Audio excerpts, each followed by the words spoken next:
yang sudah hilang. Cerpen karya Pramudia Anantatur. Kali Lusi melingkari separuh bagian kota Blora yang sebelah selatan. Di musim kering, dasarnya yang dialasi batu kerikil, lumpur dan pasir mencongak-congak seperti menjenguk langit.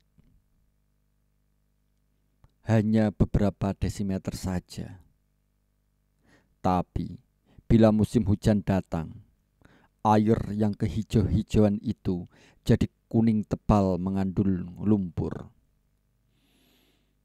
Tinggi air hingga 20 meter, kadang-kadang sampai lebih.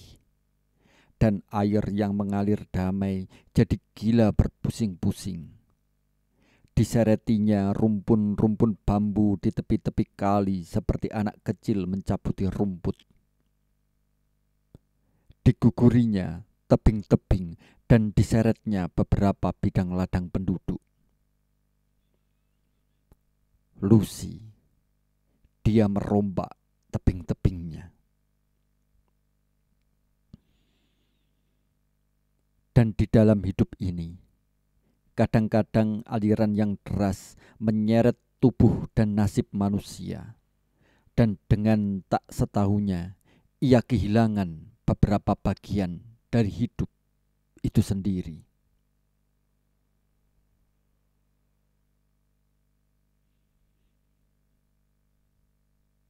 Dari depan rumah kami, nampak pucuk rumpun-rumpun bambu yang hijau hitam. Bila angin meniup mereka, bersuling-suling meliuk-liuk yang selalu menimbulkan perasaan takut dalam hatiku di waktu kecil. Segera aku berlari ke pangkuan bunda dan menangis. Dan masih terdengar-dengar hingga kini bunda bertanya, "Kenapa menangis?" Dan tangannya yang tak lembut lagi seperti semasa gadisnya mengusap-usap pipiku yang kurus. Dan suara kanak-kanakku yang masih cedal-cedal itu menjawab di antara sedu sedan, "Ibu, bambu itu menangis." Dan bunda mengambil dagu dan diletakkan di pangkuannya. Berkata ia memberanikan, "Dia tidak menangis. Tidak, dia sedang bernyanyi." Kemudian bunda menyanyikan lagu daerah. Dan suaranya yang lembut lunak itu mendayu-dayu dan menidurkan ketakutanku. Ku belai-belai rambutnya yang kacau ditiup angin. Ku permain-mainkan kupingnya yang dihiasi dengan markis berlian itu. Kemudian terdengar suaranya yang manis dalam perasaanku. "Engkau mengantuk? Mari, kutidurkan." Dan kubuka mataku besar-besar agar dapat terus menikmati nyanyian bunda. Tapi aku tak kuasa membuka tapuk mataku lagi. Tapi semua itu sudah hilang kini. Semua itu telah lenyap seperti tebing dan rumpun-rumpun bambu yang disereti oleh air pasang Kali Lusi. Dan aku tak kuasa menahan arus besar itu. Terasa benar olehku betapa mudahnya manusia dilemparkan oleh gelombang waktu dari tempat ke tempat, dari perasaan ke perasaan.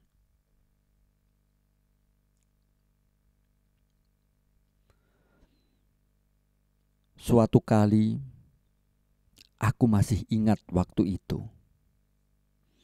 Aku bermimpi menemu uang 1 sen. Dan waktu aku membukakan mata, tanganku tergenggam rapat agar uang yang kutemu tidak hilang. Segera aku bangun dan mendapatkan bunda berseru riang, Ibu, ibu, aku menemu uang sesen. Dan aku lihat juga Bunda tersenyum turut bergembira hati. Memperlihatkan kegembiraannya, ia bertanya, "Di mana engkau menemunya? Mana uangnya?" Kuacungkan genggaman tanganku padanya. Teriakku senang. Ini. Kemudian genggaman itu kuurai, tapi tangan itu kosong saja. Dan Bunda menyusulkan suaranya yang manis itu. "Mana?" Aku tertegun kaget dan kecewa karena uang yang kutemu dalam impian tak ada dalam genggaman. Aku menangis oleh kekecewaan dan terdengar olehku Bunda tertawa, kemudian membujuk-bujuk. "Engkau baru bangun tadi. Engkau bermimpi tadi. Jangan menangis." Tapi kekecewaan itu masih juga menggulung-gulung dalam dadaku. Dan aku meneruskan tangisku. Bunda mengusap air mataku dengan ujung kebayanya. Diamlah," katanya lagi.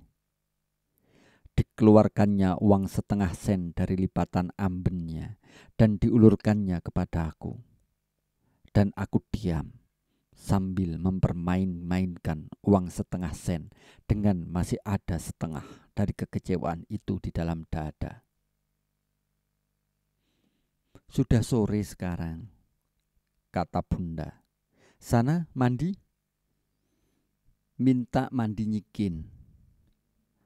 Dan aku pun berdiri dari pangkuan ibu. Tapi aku tak juga pergi untuk dimandikan. Aku lihat paras Bunda jadi keruh. Kemudian terdengar suaranya yang tak lunak lagi dan mengandung kepastian. "Pergi."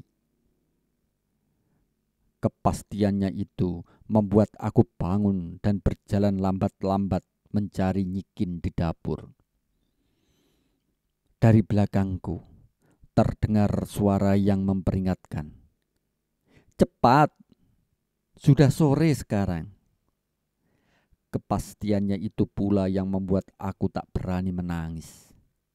Perlahan aku pergi mendapatkan nyikin di dapur minta mandi. Hingga kini aku masih bisa membayangkan nyikin. Ia adalah perempuan di antara banyak perempuan di dunia ini yang kawin dengan seorang lelaki yang tak dikenalnya sebelumnya. Dari perkawinan itu, ia mendapat Raja Singa. Penyakit Raja Singa itu membuat laki bini itu bercerai mencari jalan hidupnya masing-masing. Raja Singa itu pula yang telah merampas sebuah dari 2 buah biji matanya, merusakkan kecantikannya sama sekali. Dan selain itu, memecahkan bola dengkulnya. Sebelah kakinya harus diseretnya bila ia berjalan. Di siang hari ia tak ada kesempatan untuk menyesali nasibnya. Kehidupan sehari-hari menyita sebagian besar perhatiannya. Hanya bila malam telah sampai dan kecapean badan itu pun tak kuasa menidurkan dirinya, ada juga ia menyesali kecantikannya yang hilang.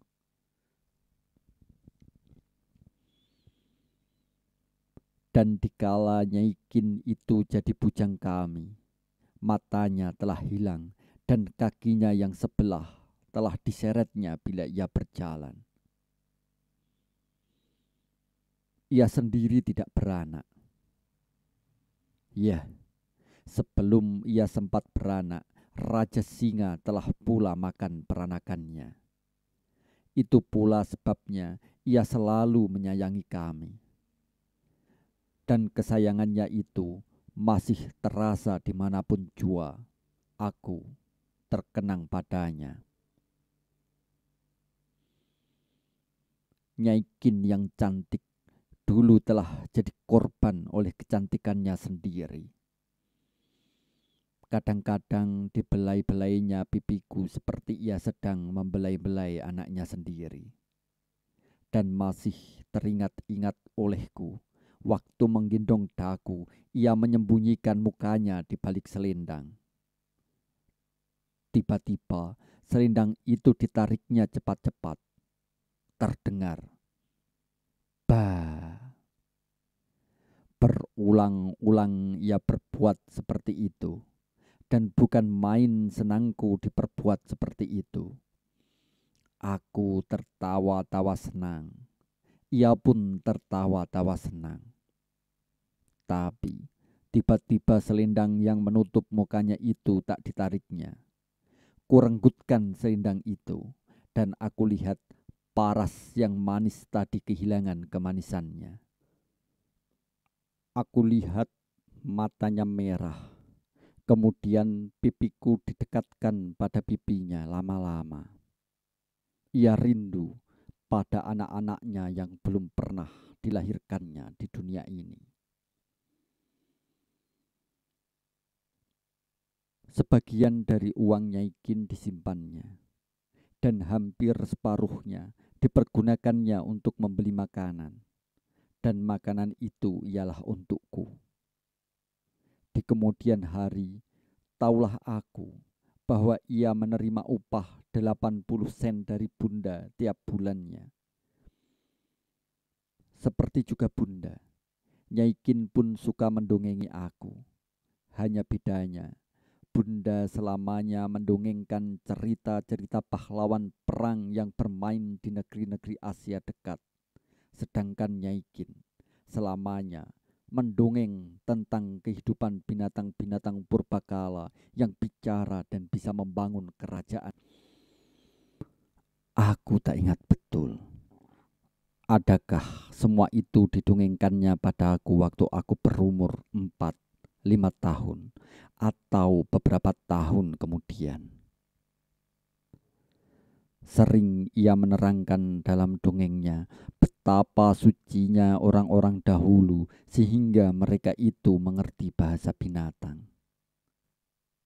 Tapi orang sekarang kebanyakan dosa, katanya. Orang sekarang sering mencelakakan semua manusia, katanya. Itulah sebabnya orang sekarang tak bisa mengerti bahasa binatang. Pernah juga ia bercerita tentang pengalamannya waktu masih kecil.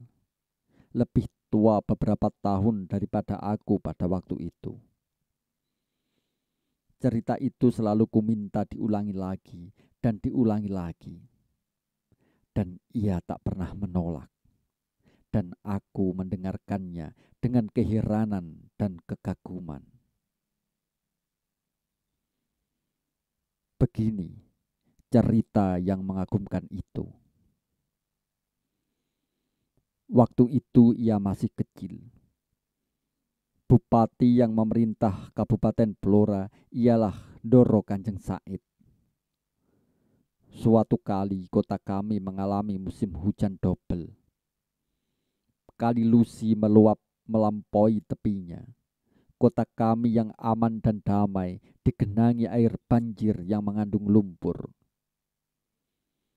Dan karena alun-alun kota kami terletak pada salah sebuah pucuk pegunungan, gumpal tanah ini akhirnya merupakan pulau di antara laut air yang luas. Penduduk daerah kami digiring oleh air ke alun-alun.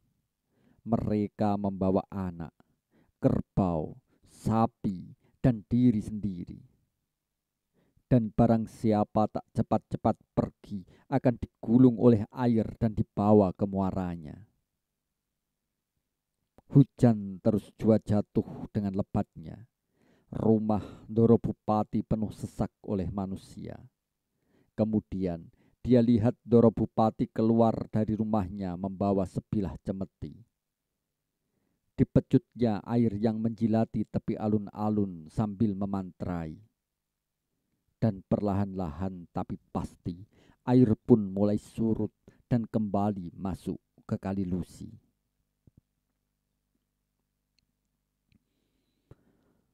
Aku masih ingat betul hingga kini. Begitulah ceritanya. Ada 25 kali cerita itu diulang-ulangnya dan aku mendengarkan dengan perhatian penuh. Dan ia bercerita juga tentang tangisnya bayi yang kehujanan. Ia bercerita juga tentang kegagahan bupati yang membawa cemeti dan betapa takluknya rakyat padanya. Betapa rapinya orang berjongkok waktu Ndoro Kanjeng pergi keluar rumahnya dan melindungi rakyatnya dari serangan banjir. Dongeng itu membuat aku kagum pada Kanjeng Bupati. Tapi, kala aku dilahirkan, ia sudah dikuburkan orang. Namun, keharuman Ndoro Kanjeng Said itu tetap dalam kenang-kenangan penduduk kota kami yang kecil itu. Cerita Nyai Kin yang tak kurang-kurang menariknya ialah tentang makhluk-makhluk dewa atau setengah jin yang berkeliaran di malam dan di siang hari dikala manusia kosong dari segala perhatian. Nyai Kin bisa bercerita bagus tentang awan yang berarak. Ia menceritakan sebuah petikan dari Ramayana, dan di balik awan itu pula Dasamuka yang mencuri putri berkelahi melawan Jatayu yang menghalang-halangi pencurian itu.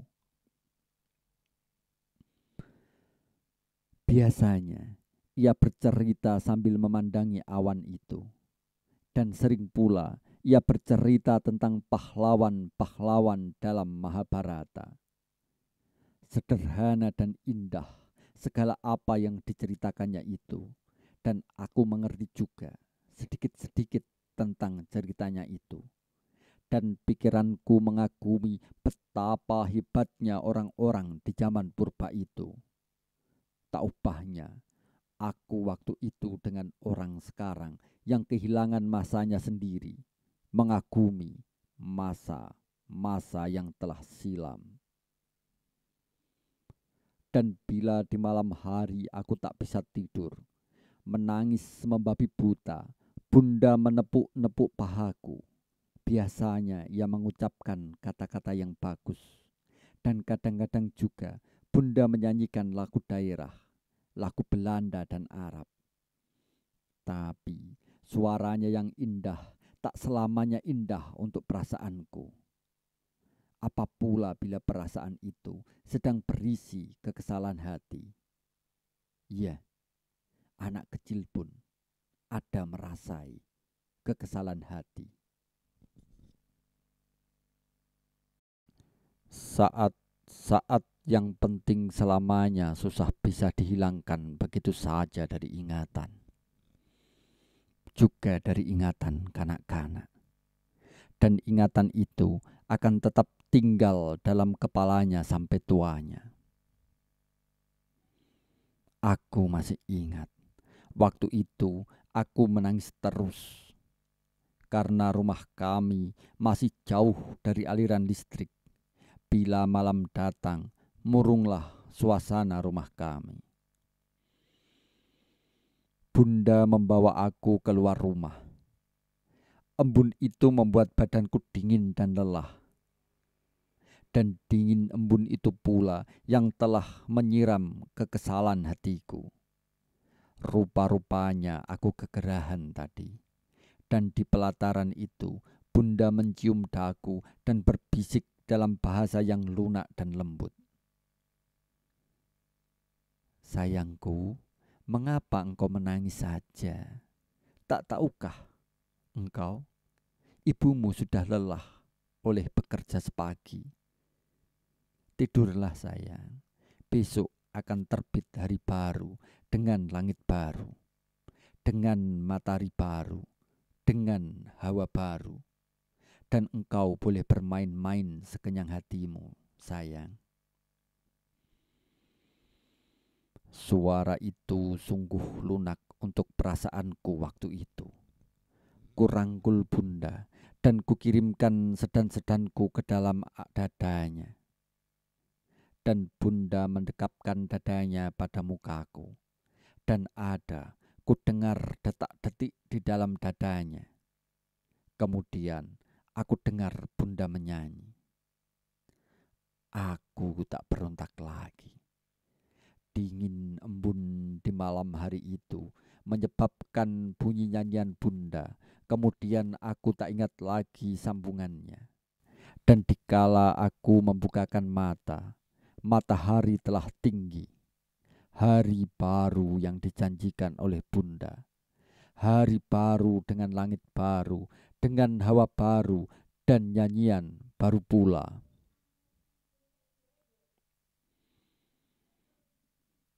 Tetapi semua itu sudah hilang kini.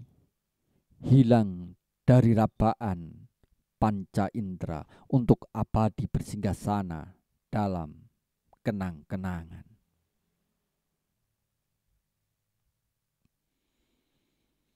Aku masih ingat, waktu itu Nyai Kin jatuh sakit. Ya, jatuh sakit. Dan dia pergi tanpa memberitahukan keberangkatannya padaku. Aku cari dia kemana-mana, tapi dia tak dapat kutemu. Dan aku menangis berpanjang-panjang. Ada 2 jam aku menangis. Bunda menghibur aku dengan pisang susu, tapi aku tak kuasa mengerem tangisku. Ada terasa suatu kekosongan besar dalam hatiku. Dan bunda bilang, Nyai Kin pulang sayang, Nyai Kin sakit. Kalau Nyai Kin sakit, engkau tak boleh dekat dengannya. Nanti engkau turut sakit juga. Tapi kata rayu itu tak kuasa mengisi kekosongan dalam hatiku. Aku menangis terus. Hanya kecapean jua yang menidurkan badanku. Waktu aku bangun lagi, kekosongan itu terasa terus dan aku menangis terus. Air mata meleleh seperti mata Nyai Kin yang tak ada bijinya lagi itu. Selalu mengeluarkan air dan disekanya dengan ujung selendang. Tapi kekosongan itu akhirnya berkurang dengan kian jauh waktu pergi. Perhatian-perhatian baru masuk ke dalam jiwa. Hanya kadang-kadang saja Nyai Kin terkenang. Dan aku berkata pada bunda, mengapa Nyai Kin belum datang juga, Bu? Dia masih sakit. Waktu itu aku belum lagi tahu. Rumah Nyai Kin tak jauh dari rumah kami. Hanya antara 7 bubungan atap. Namun aku puas juga mendengar sahutan itu. Di kemudian hari, dari mulut bunda sendiri aku mendengar mengapa Nyai Kin meninggalkan rumah kami. Dia mencuri bumbu dapur dan bunda tak mengizinkan terjadi hal seperti itu di rumahnya.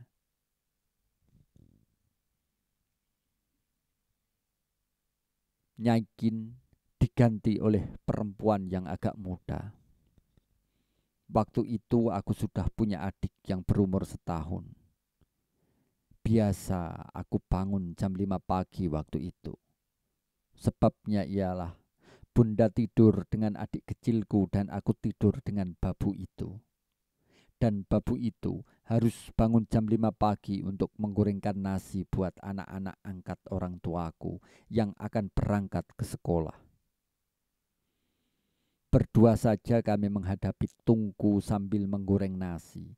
Dan tiap ada kerak nasi goreng yang cukup kering, ku minta dari bujang dan ku makan. Aku tak ingat lagi siapa nama babu itu. Tapi seperti Nyai Kin, ia pun kasih padaku. Ia anak seorang petani, bekas bini seorang petani pula. Oleh gagalnya panen, mereka bercerai mencari jalan hidup masing-masing. Masih tebal dalam ingatanku apa yang kualami pada umurku yang ketiga atau keempat dengan babu baru itu. Tiap pagi kami berdualah yang paling dahulu bangun. Seperti biasanya, aku minta kerak nasi goreng dan kugerumiti sambil berdiam di depan api. Dapur kami berdiri lepas dari rumah untuk tempat tinggal. Bangun atapnya tak ubahnya dengan lembaran seng yang dilipat sedikit dan diletakkan di atas rangka dapur. Bangun atap yang sedemikian disebut bekuk lulang, yang berarti lipat kulit. Pada dua ujung atap, dilihat dari dalam dapur, menganga dua lubang yang berbentuk segitiga. Di salah satu lubang ini banyak kulihat keajaiban-keajaiban waktu kecilku itu. Pada jam 5 pagi itu, alam di luar nampak hitam dari dalam dapur. Lebih hitam lagi karena kami menghadapi api tungku sendiri. Di lubang atap yang berbentuk segitiga itu, tampak olehku sebuah kepala besar menjenguk-jenguk. Lubang itu punya garis tinggi 2 meter. Aku lihat janggut dan alis kumisnya putih dan seluruh mukanya hitam. Lebih hitam dari alam di luar. Aku pandangi muka besar itu dengan diam-diam sambil mengerumiti kerak nasi goreng. Pada suatu kali kutunjuk kepala itu, berkata pada babu, "Lihat, lihat, kepala yang besar itu menjenguk kita lagi." Seperti biasanya, babu itu mengangkat kepalanya memandang lubang atap itu, dan sebagian biasanya ia hanya tertawa dan bilang dengan suara dingin, "Aku tak lihat apa-apa. Apa yang kau lihat sekarang? Kepala, kepala yang besar sekali." Aku tidak lihat. Bagaimana rupanya? Hitam. Aku lihat hitam. Engkau bohong. Aku tidak melihat apa-apa. Dan biasanya juga aku tak mendesak-desaknya untuk percaya. Percakapan seperti itu biasanya terus saja mati. Babu mencuci piring dan aku membalik-balik nasi goreng itu. Kadang-kadang bila kerak tak juga jadi, ku tekan nasi itu pada penggorengan dengan sodet hingga berbunyi. Indah benar suara itu dalam pendengaranku, dan bau nasi yang tertekan menjadi kerak itu membubung menyedapkan penciuman. Pernah juga aku bercerita tentang apa yang sudah kulihat itu pada Bunda. Bunda tak mau mendengarkan dengan sungguh-sungguh. Kadang-kadang sebaliknya malah ia merengut. Dipandangnya aku dengan matanya yang marah. "Siapa yang bercerita padamu tentang setan-setan itu?" Dan waktu itulah aku kenal akan perkataan setan. Jadi, itukah setan? Siapa yang bercerita padamu seperti itu? Aku lihat sendiri, Bu. Engkau tak boleh berbohong. Siapa yang mengajari engkau berbohong? Nyai Kin, babu baru. Siapa? Aku melihat sendiri, Bu. Kemudian babu ditanyai oleh Bunda, dan babu itu bilang, setiap pagi dia melihat setan itu. Dia bercerita juga padaku. Tapi kalau aku sendiri yang memandangi lubang atap itu, aku tidak melihat apa-apa. Engkau tidak boleh membohongi dia, kata Bunda akhirnya. Tidak, Ndoro. Aku tidak pernah membohongi dia. Awas, engkau jangan menakut-nakuti dia. Tidak pernah, Doro, tidak pernah.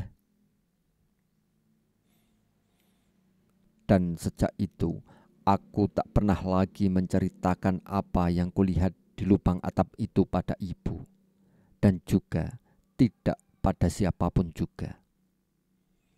Tapi pada suatu kali terjadi sesuatu yang lebih hebat daripada apa yang pernah kulihat itu.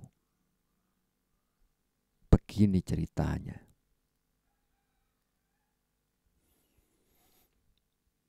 Pada suatu pagi, waktu menghadapi dapur, aku lihat kembali kepala yang menjenguk-jenguk itu. Aku diam-diam saja memandangi kepala itu. Tapi tiba-tiba kepala itu hilang dan seekor monyet yang sebesar aku sendiri melompat dari lubang itu. Segera saja binatang itu memburu-buru babu, dan babu lari berputar-putar dalam dapur mengedari tungku. Aku lihat ketakutan pada paras babu, tapi ia tak menjerit atau minta tolong. Ia lari dan lari saja.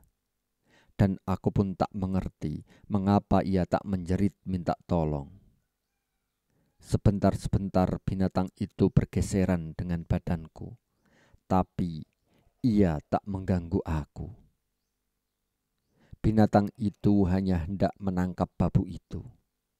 Kedua makhluk itu lari berputar memutari tungku yang berjajar-jajar. Yang satu mau menangkap dan yang lain mau ditangkap. Tapi kemudian kulihat monyet itu hilang begitu saja. Aku tak tahu kemana perginya. Aku lihat babu itu berjongkok kecapean dan kainnya basah oleh air kencing. Waktu Bunda telah bangun, babu itu berkata padanya, "Doro, hari ini saya minta keluar." "Mengapa? Tak senangkah hatimu di sini?" "Sebetulnya senang juga, Doro, tapi..." Ia tidak meneruskan. Ibu pun tak mendesak-desakkan kemauannya. Dan hari itu juga babu itu meninggalkan rumah kami. Aku sendiri tak berani mengatakan pada Bunda apa yang telah terjadi sepagi atas diri babu baru itu. Jadi, kepergian babu itu tak meninggalkan kesan apa-apa pada kami serumah. Beberapa tahun kemudian, barulah kejadian sebagi itu kuceritakan pada Bunda, dan Bunda bilang, "Itu monyet tetangga yang lepas di waktu subuh." Dan sesungguhnya tetangga di belakang rumah kami mempunyai seekor monyet. Tapi itu beberapa tahun kemudian, sesudah terjadi peristiwa itu. Tapi kepala yang besar dengan alis, janggut, kumis yang putih, dan monyet besar itu kini telah hilang.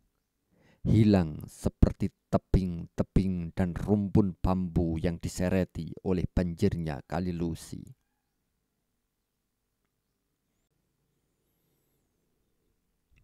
Ayah, guru di sekolah partikelir. Bila pagi hari ayah hendak berangkat ke sekolah dan aku melihat ini, segera aku minta ikut. Dan seperti biasanya, ayah menolak permintaanku. Aku menangis, dan ibu dan ayah berkata bermanis-manis padaku, "Nanti kalau sudah besar, engkau boleh bersekolah." Betul, betul ya, ya Pak ya. Tentu, engkau akan sekolah sampai di sekolah tinggi, di Surabaya, di Betawi, atau di Eropa. Dan bila hatiku telah reda kembali, ayah mencium kedua pipiku. Kemudian ia berjalan dengan amannya. Tapi kadang-kadang aku lari mengikutinya, dan bunda lari ke jalan menangkap daku.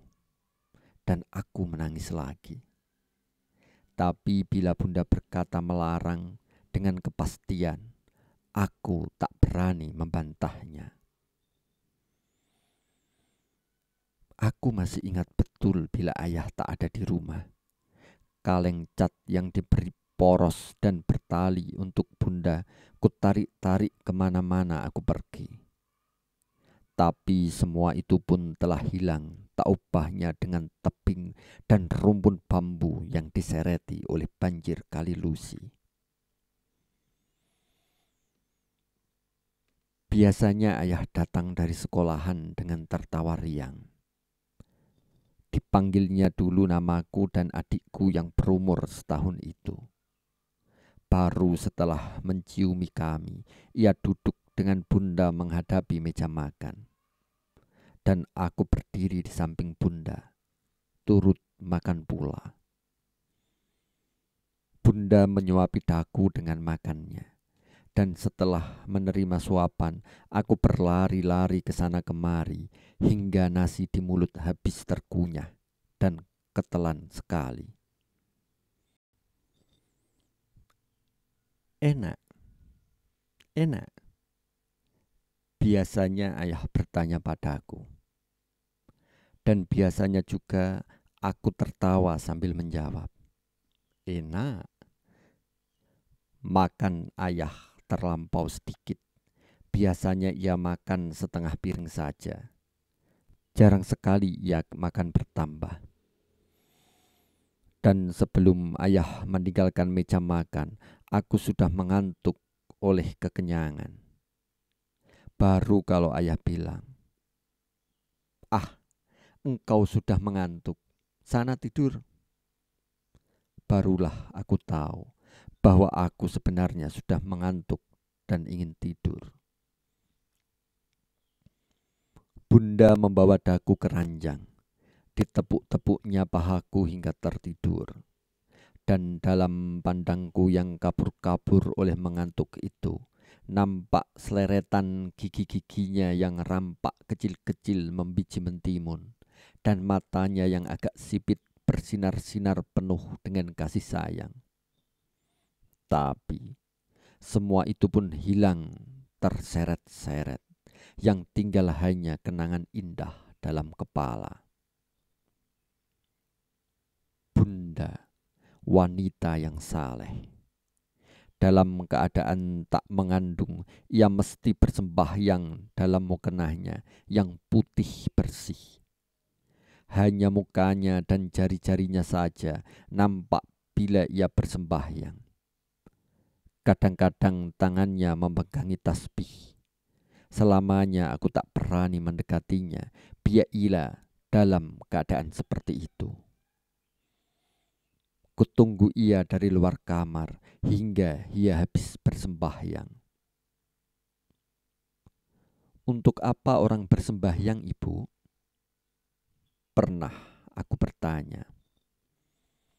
Supaya mendapat rahmat dari Tuhan, katanya. Nanti kalau engkau sudah besar, engkau akan mengerti sendiri apa gunanya. Engkau sekarang masih kecil, lebih baik engkau bermain-main saja. Dan aku tak pernah bertanya-tanya lagi tentang hal itu. Bila malam telah sampai dan ayah belum juga pulang ke rumah, sering aku terbangun oleh suara ibu yang sedang mengaji. Seperti juga halnya dengan suara nyanyiannya, suara mengajinya pun bagus. Dan bila ayah tak pulang juga, sampai di pagi hari, bunda juga terus mengaji. Sekali aku pernah terbangun dan pergi mendekatinya. Bertanya, "Sudah begini malam, ibu masih mengaji saja?" Ibu mengambil daku dan didudukkan di pangkuannya. Tapi ia tak berkata apa-apa. Aku diciumnya, dan masih terasa rasa olehku betapa hangat nafasnya waktu hidungnya melekat pada pipiku. Mengapa ibu mengaji terus? Tanyaku lagi. Supaya ayahmu selalu selamat. Supaya ayahmu dijauhkan dari perbuatan maksiat. Engkau tak tidur lagi. Mengapa bapak belum datang juga? Dan bunda menjawab pertanyaan itu dengan cium yang ditekankan keras-keras pada pipiku. Tapi ia tak berkata apa-apa. Di mana bapak, Bu? Tanyaku lagi. Bapak sekarang bekerja. Sudah begini malam? Tanyaku lagi. Iya, bapak banyak bekerja. Kapan bapak datang, Bu? Kalau engkau bangun tidur, bapak nanti pulang. Ayo, tidur lagi anakku. Dan dibawanya aku ke ranjang. Sebentar terdengar bunda menina bobokkan. Waktu aku terbangun lagi, bunda masih terdengar mengaji. Ingin aku menanyakan, adakah ayah sudah datang atau belum? Tapi aku tak kuasa bangun. Aku tertidur lagi dan aku mimpi tentang ayah dan bunda dan adikku yang berumur setahun. Pagi hari waktu aku bangun, kupanggil bunda dan berseru. Mana bapak, ibu? Bapak sudah pergi mengajar. Sudah datangkah bapak tadi? Sudah, sebelum berangkat bapak menengok engkau dulu. Diciumnya engkau dan kemudian bapak pergi mengajar lagi. Mengapa bapak tak senang tinggal di rumah dan bermain-main dengan aku, ibu? Bapak harus mencari uang untuk kita semua. Untuk membeli bajumu. Untuk makan kita dan adik. Dan aku tak bertanya lagi. Siang hari waktu ayah pulang dari sekolahan, segera aku datang padanya. Bertanya, mengapa bapak semalam tak pulang juga? Aku bangun malam-malam, tapi bapak belum datang juga. Ayah hanya tertawa.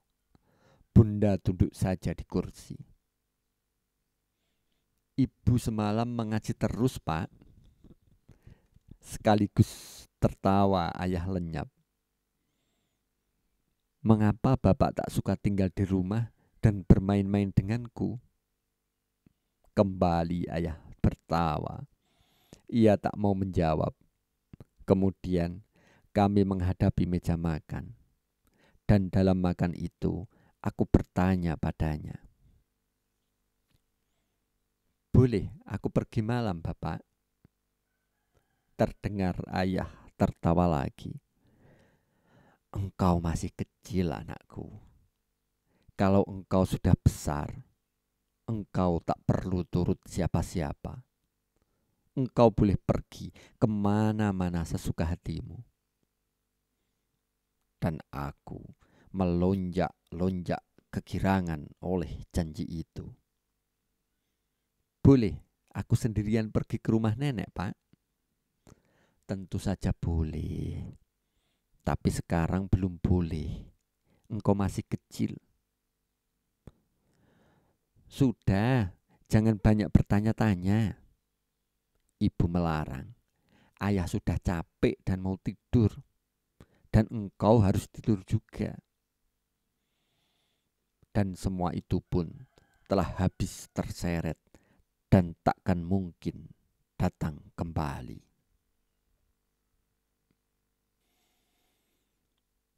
Masih terang dalam ingatanku hingga kini betapa pada suatu hari aku ketakutan mendekati bunda. Pagi itu hari Minggu. Anak-anak angkat orang tuaku yang sebetulnya bukan anak angkat benar, hanya anak-anak yang diserahkan kepada orang tuaku, pergi melancong ke tempat pelancongan para pemuda kota kecil kami, Blora.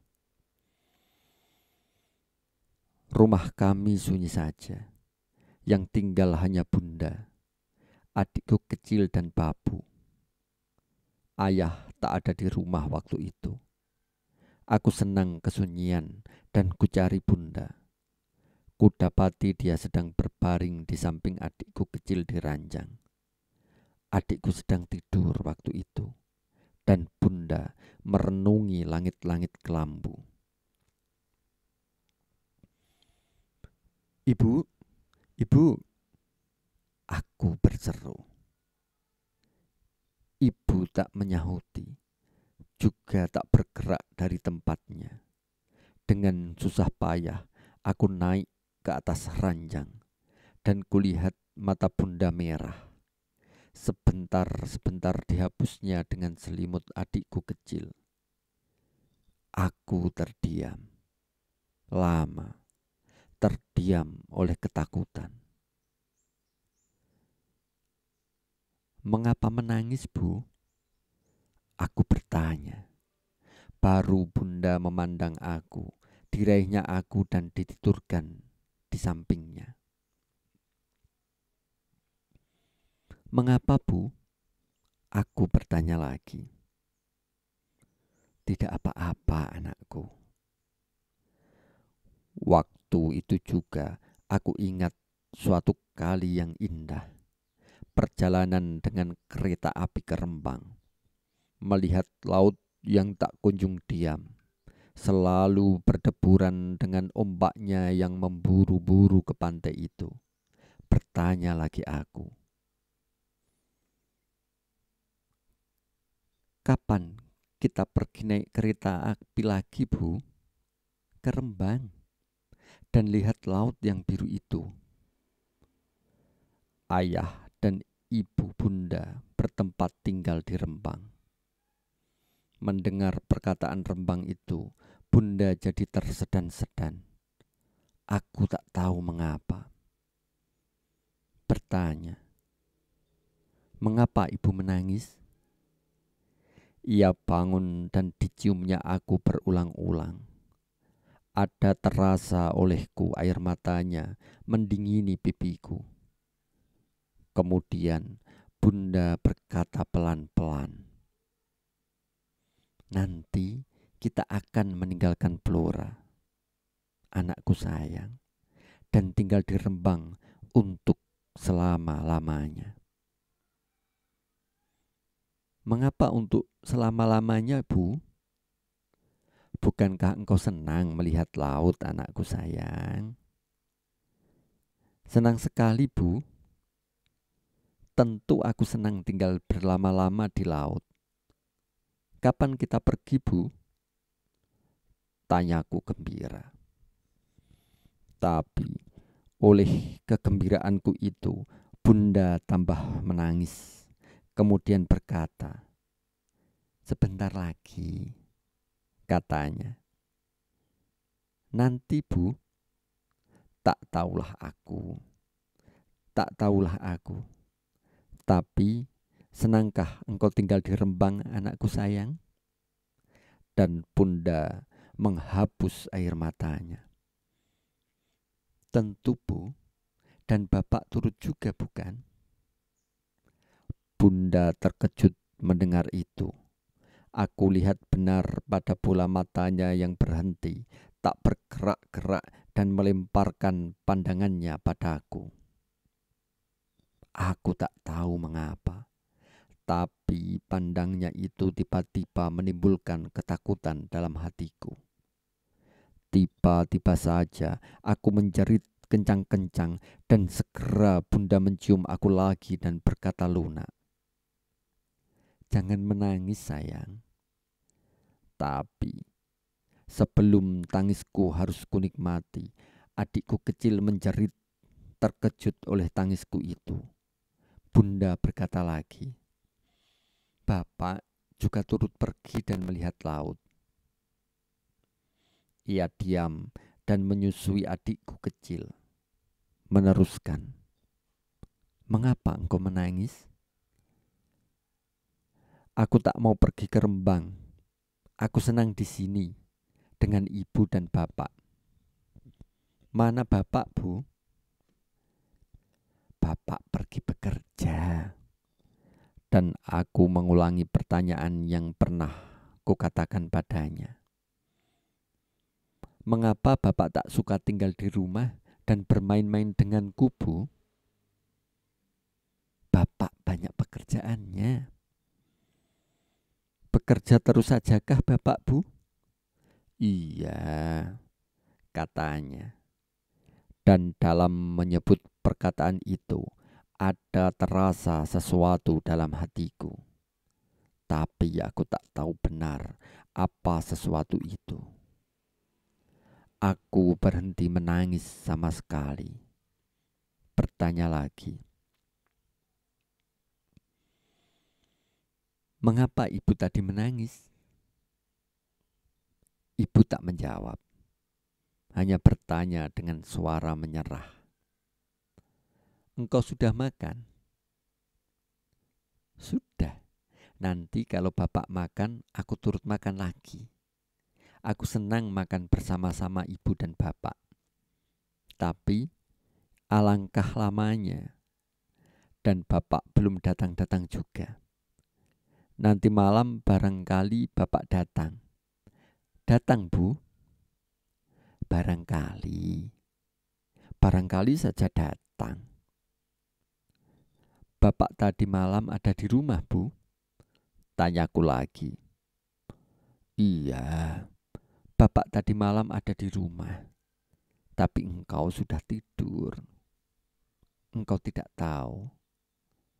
Tapi bapak datang di ranjangmu dan mencium engkau 4 kali." Aku tertawa senang. "Ibu mengaji juga semalam, Bu?" Dan dalam bertanya itu, antara ingat dan tiada, aku mendengar ibu mengaji semalaman. "Tidak, ibu semalam merinda dan engkau sudah tidur. Bapak membaca buku dan anak-anak lainnya sudah tidur. Tidurlah engkau sekarang.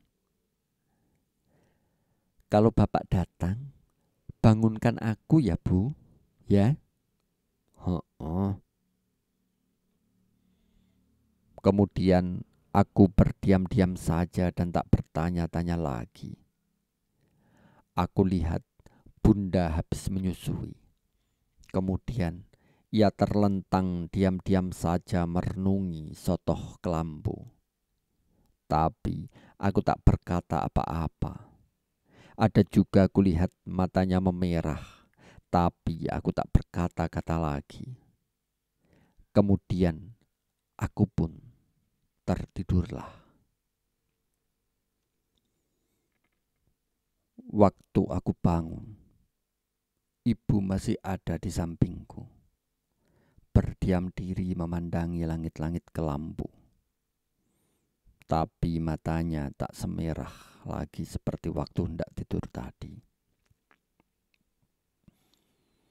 Sebelum aku bergerak dari tempatku, segera saja aku bertanya, "Bapak sudah pulang, Bu?"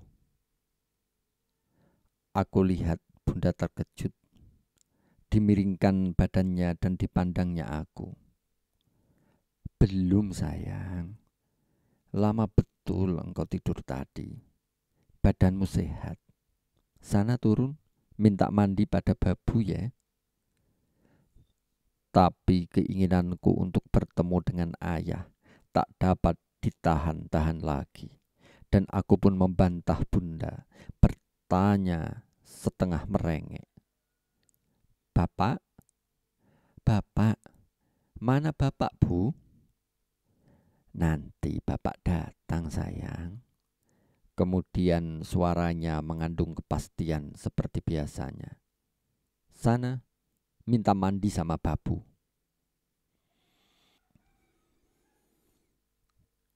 Kali itu aku tak peduli pada kepastian yang terkandung dalam ucapannya. Bapak bekerja, kata bunda masih juga berisi kepastian. Mandi. Aku tak mengindahkan suara bunda. Tiba-tiba kepastian bunda hilang. Diciuminya aku dengan sayangnya. Diturunkannya aku dari ranjang. Diletakkannya aku di lantai. Kemudian berkata penuh kasih sayang sambil menciumi dahaku. Nanti bapak datang. Mandilah dulu anakku.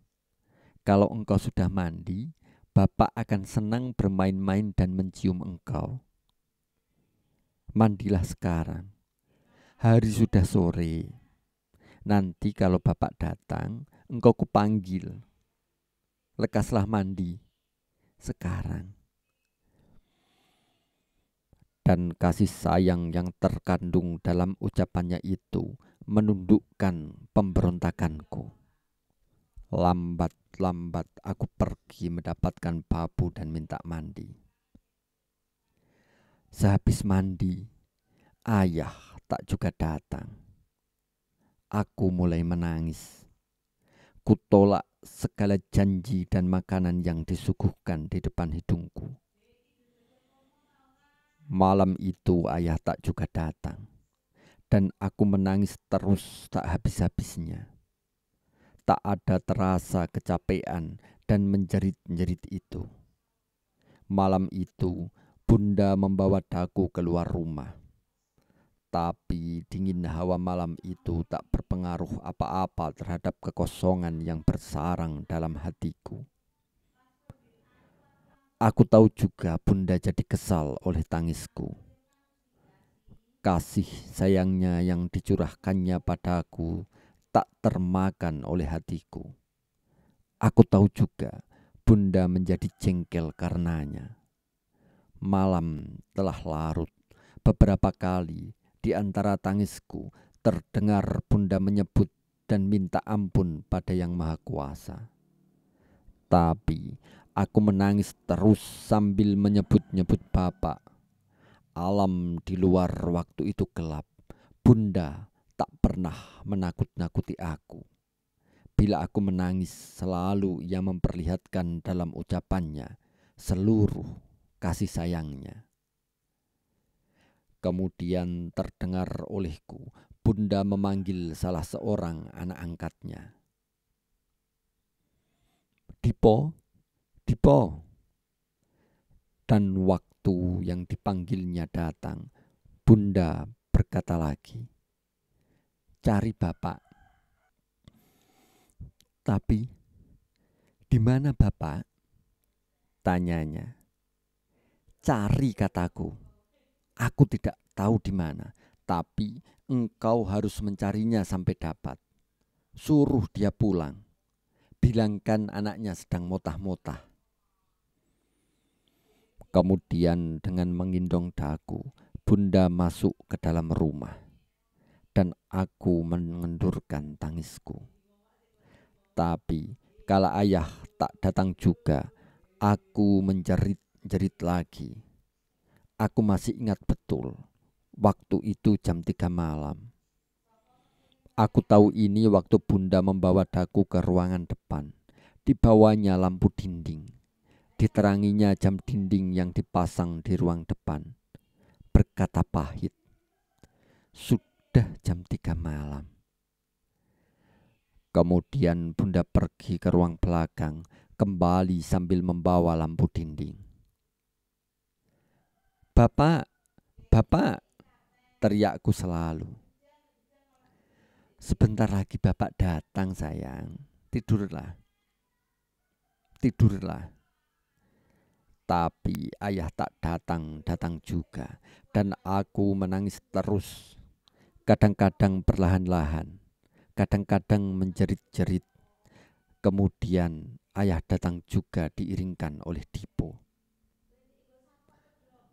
Bapak, aku berteriak.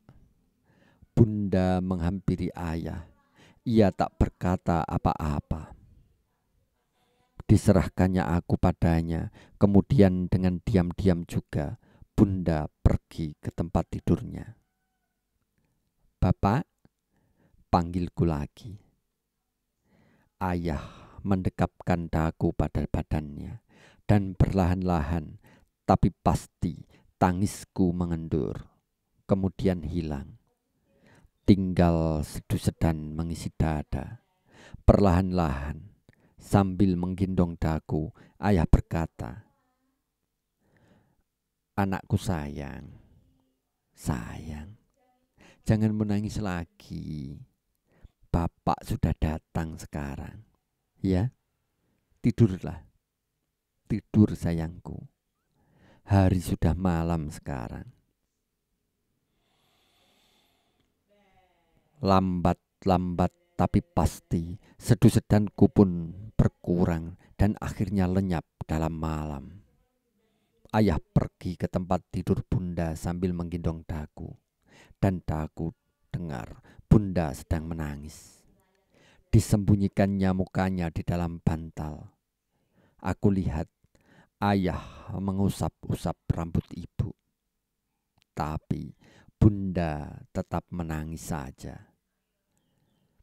Ayah tak berkata-kata, dan Bunda pun tak berkata apa-apa pada ayah. Antara kami bertiga hanya ada sedu-sedan ibu yang menggoyang-goyangkan hati kami. Kemudian dengan diam-diam juga ayah keluar dari kamar.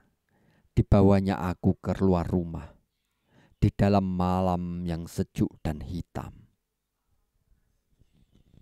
"Mengapa engkau menangis saja?" ia bertanya. "Bapak tak datang-datang saja," kataku setengah menangis.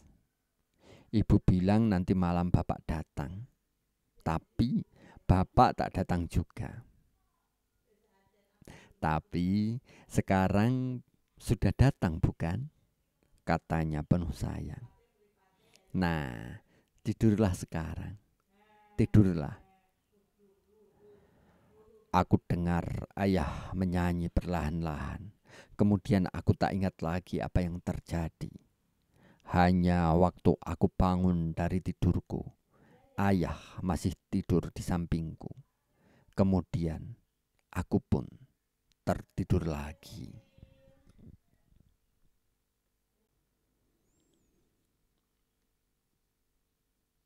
Pagi itu hari masih libur. Ayah tak masuk kerja. Waktu aku bangun, hari sudah siang. Kudapati ayah dan Bunda sedang duduk di ruang depan. Setelah dimandikan oleh babu itulah, aku pergi mendapatkan mereka berseru. "Bapak, engkau tak pergi lagi bukan?" Aku lihat Bunda memandangi ayah. Ayah tertawa memandangi dagu. Katanya, "Tidak, hari ini bapak tak pergi kerja. Engkau jangan menangis lagi ya." Bapak, kemarin ibu juga menangis." Aku lihat ayah memandangi Bunda, tapi Bunda tak berkata apa-apa dan ayah pun tak berkata apa-apa. Aku berseru riang seperti tak terjadi apa-apa di sekelilingku. Ibu bilang mau pergi ke Rembang. Sekali lagi ayah memandang Bunda, tapi tak berkata apa-apa. Dan aku dibawa juga adik, dan kami akan melihat laut. Bapak turut bukan? Bukan. Bapak ikut juga bukan? Sekali lagi kulihat ayah memandangi Bunda, kemudian berkata padaku, "Tentu saja bapak ikut. Kapan kita pergi?" Kuhadapkan mukaku pada Bunda. Dengan suara kanak-kanakku aku bertanya, "Kapan kita berangkat ke Rembang, Bu?" Aku lihat Bunda terdiam diri saja. Ia tak menjawab. Dan aku lihat mata yang agak sipit itu jadi merah. Kemudian matanya berkaca-kaca. Dan waktu air matanya akan jatuh, cepat-cepat disekanya dengan ujung kebayanya. Melihat itu, sekeras saja aku berteriak, menjerit dan menangis. Dan dikala Bunda bangun dari tempat tidurnya dan pergi meninggalkan kami, aku kian menjerit. Aku lari dan memegangi kainnya, berseru, "Mengapa ibu menangis, Bu?" Bunda mengambil aku, diayunkan, kemudian digendongnya. Tapi ia tak berkata apa-apa. Sampai di tempat tidur, disembunyikan mukanya di dadaku, dan ayah tak datang ke tempat tidur itu. Ya, kejadian itu masih terang dalam ingatanku, dan seperti yang lain-lain juga, semuanya itu telah hilang. Seperti tebing dan rumpun bambu yang disereti oleh banjir Kali Lusi. Sungguh mengherankan hatiku. Mengapa semua yang terjadi itu tidak tetap terjadi? Tiap-tiap perubahan yang selalu berpindah-pindah itu kadang-kadang tak dapat atau tak sampai dalam pengamatan manusia. Mengambang-ambingkan begini banyak manusia di dunia ini.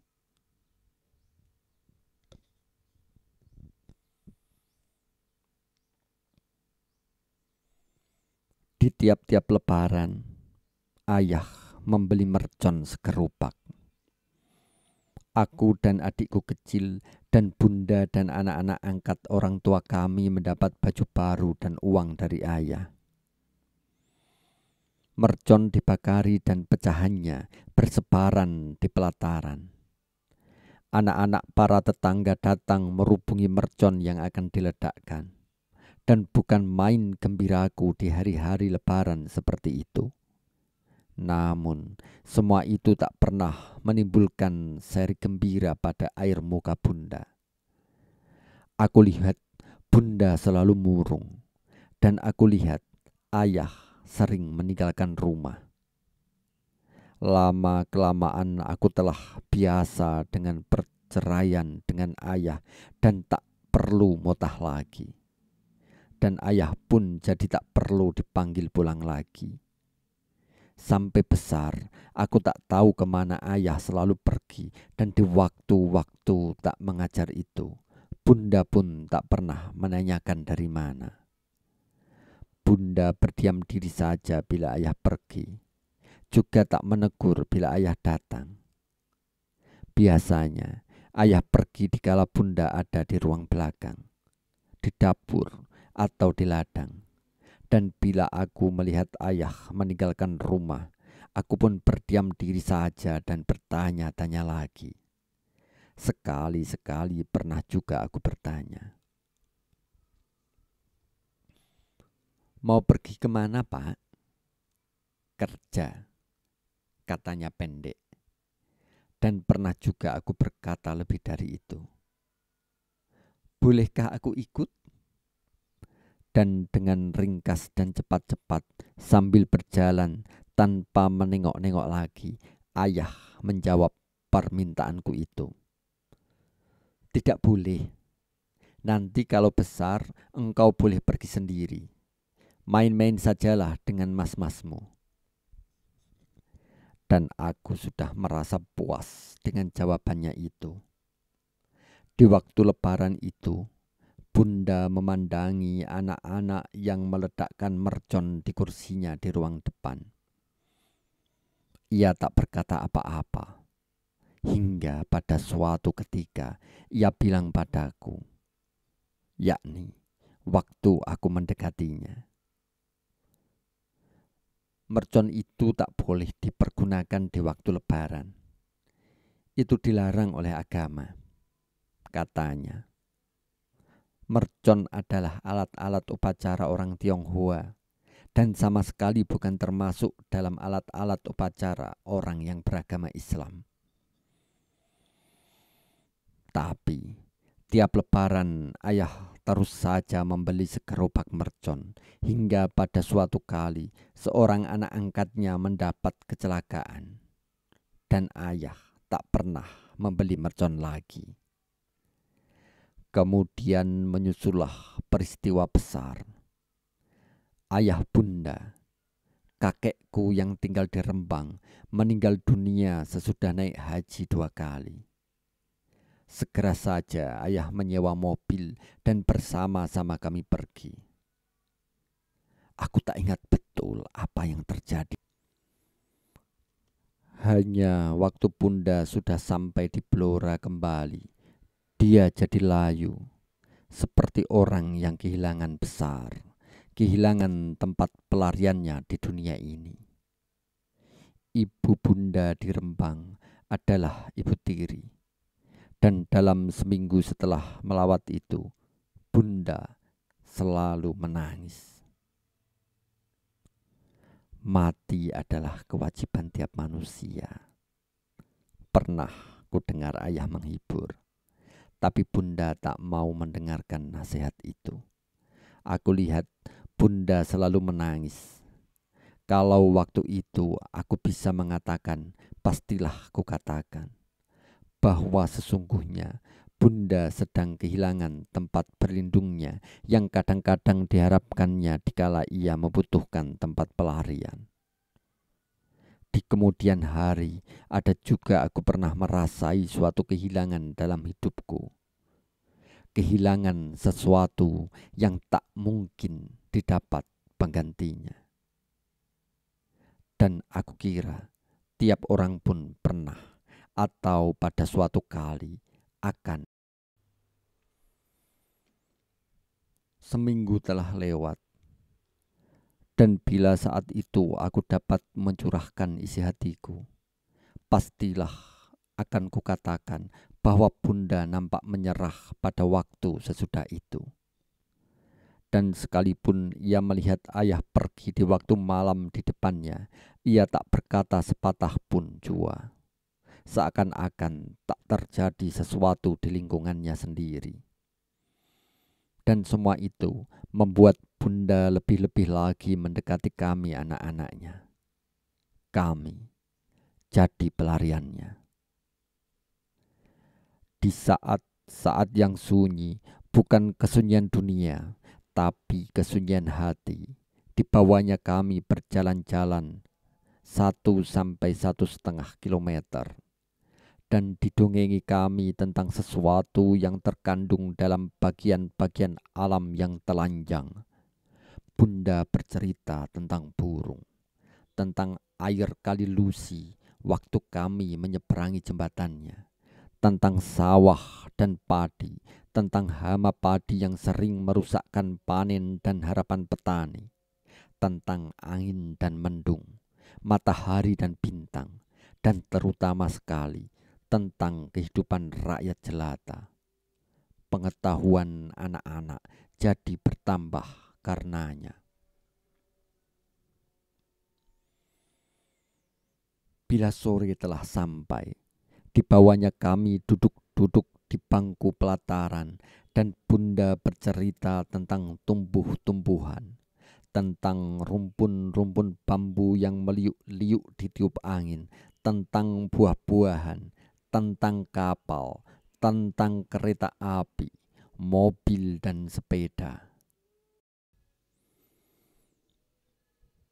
Kadang-kadang bunda bercerita tentang kota-kota yang pernah dilihatnya, tentang saudara-saudaranya dan keluarganya dulu, tentang pelajaran di sekolahan, tentang guru-gurunya.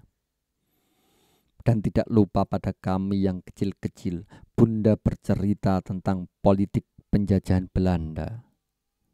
Hingga kini, aku masih ingat betapa bunda bercerita padaku, betapa orang-orang yang berjuang dalam gerakan politik itu dibuangi dan dipenjarakan. Dan masih teringat olehku, bunda bercerita tentang Ki Hajar Dewantoro yang dibuang ke negeri Belanda. Dan seperti yang lain-lain juga, semua itu pun telah terseret-seret dan lenyap dari jangkauan panca indera kami.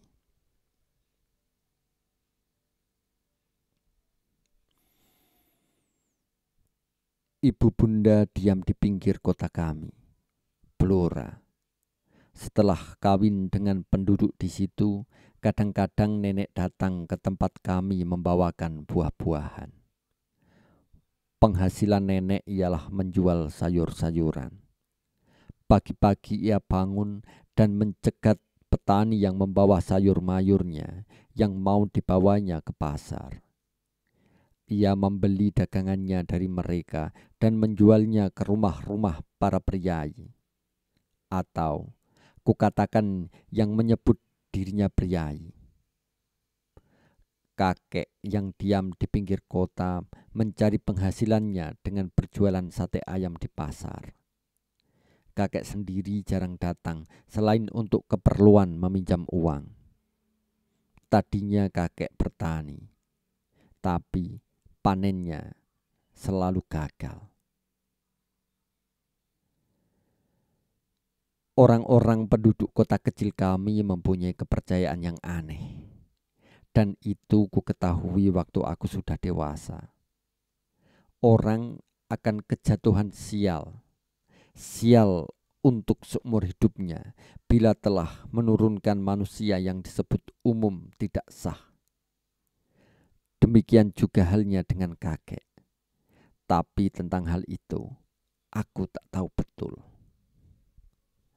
Kadang aku lihat bunda berparas kesal bila bapak tirinya datang. Dan pernah suatu kali ia berkata padaku dengan jalan tak langsung, "Engkau tak boleh menjalani jalan maksiat," katanya. "Lihatlah kakekmu itu, begitulah akibatnya. Segala usahanya gagal. Segala doa dan harapannya tak sampai ke tempatnya." Tapi pengertian kanak-kanakku tak sampai pada apa yang dimaksudkan olehnya. Dan sekali itu juga aku pernah bertanya, "Mengapa kakek, Bu?" "Kalau engkau sudah besar, engkau akan tahu sendiri mengapa." Dan aku tak bertanya-tanya lagi. Bunda biasa mencangkul di ladang. Dan di waktu-waktu seperti itu, kalau aku tak sedang bermain-main, pasti ikut dengannya. Dalam waktu-waktu seperti itu, biasa meluncur dari mulut bunda dongeng-dongeng yang semua berisi pendidikan. Pendidikan agar anaknya mencintai alam, mencintai sesuatu pekerjaan yang tertentu, dan bekerja dengan sungguh-sungguh. Pengertian kanak-kanakku tak dapat menangkap apa yang dimaksudkannya. Tahunan kemudian aku baru mengerti apa yang dimaksudkannya.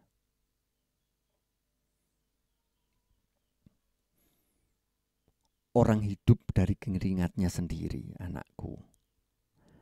Kalau engkau sudah dewasa, engkau pun akan demikian pula. Dan segala barang yang kau terima tidak dari hasil pekerjaanmu sendiri itu tidak sah. Ya, sekalipun barang itu barang pemberian orang dermawan padamu. Dan seperti yang lain juga, semua itu hilang sudah. Hilang untuk takkan kembali lagi. Hilang untuk abadi, menetap dalam ingatan dan kenangan. Kali Lucy mengalami banjir dan surutnya, mengalami naik dan turunnya. Demikianlah juga halnya dengan segala yang telah terjadi dalam hidup semasa kanak-kanak itu. Dan engkau boleh berbuat sekehendak hatimu dengan barang-barang yang kau peroleh. Juga hidup dan badanmu sendiri. Semua saja.